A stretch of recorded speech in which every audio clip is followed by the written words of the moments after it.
Hello friends, welcome to my YouTube channel. In this quick tutorial, I'm gonna show that how to hard reset your Android phone. For these settings, you have to open settings on your device.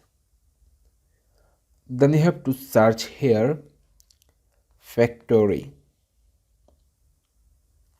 Then you can see here factory data reset. Click to factory data reset. Then here you can see factory data reset. Click to factory data reset. If you reset your device, all data will be erased from your phone, including your Google account, system and app data, settings, download apps, music, pictures, all other user data, service provider apps and content. Friends, then scroll down and click to reset. After clicking to reset, you have to enter your password, then continue. Then your device will be reset. Friends, that was the video topic. If this video helpful to you, please like, comment, share and subscribe to my YouTube channel. And press the bell icon for getting new notification.